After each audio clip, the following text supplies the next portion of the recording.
Time to get back on board the train. Next stop, the Wild West town of Virginia City, Nevada. All of the theatrical stars of the era played up at Piper's Opera House. Also on the left right here, we have the Silver Queen. Virginia City. Less than an hour outside Reno, this Wild West mining town of the 1800s is alive and kicking today. Step inside the Bucket of Blood Saloon, where the Comstock Cowboys provide the tunes and where it's okay to two-step with your six guns on.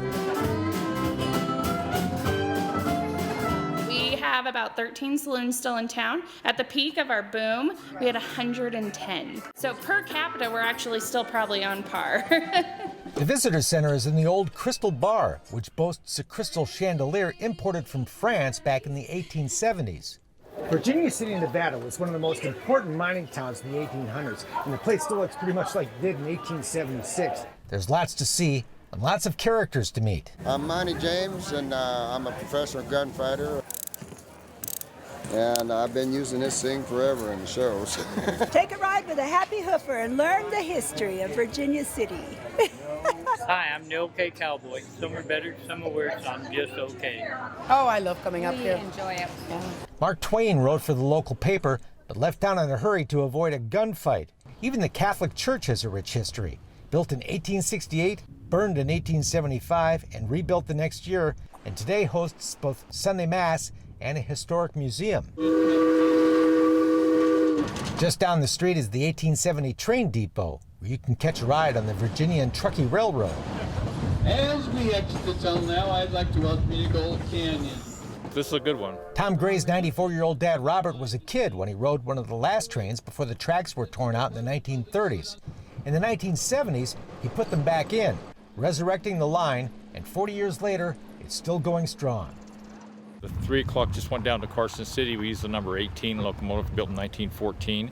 We have 3 Pullman-built cars built in 1914 also. The train's a great way to see the area and the mining history of Virginia City's Comstock Lode that made this place a wealthy boom town for some 20 years. It was really quite impressive. The way they, fell down and then came back up. You know how the town just fell apart, burned down, and then they just built it back up and kept going with it. It's just what you do back then. This is one of the largest silver strikes in the world.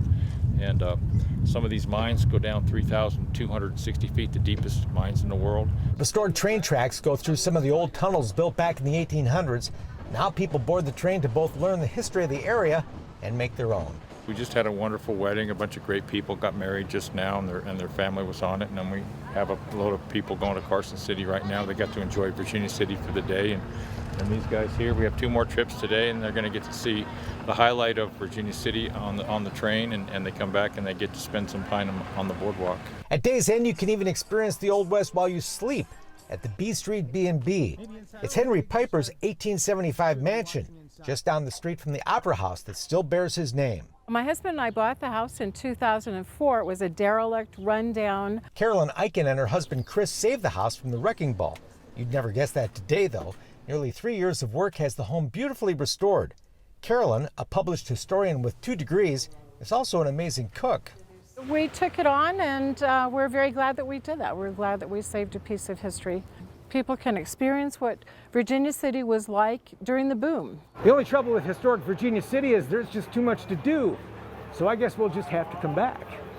That's it for now. I'm Mark Bedore. We'll be back next week with more cool stuff from today's Wild West. We'll see you then. For more information on the people and places featured in today's Wild West, or to order show DVDs and books, visit todayswildwest.com.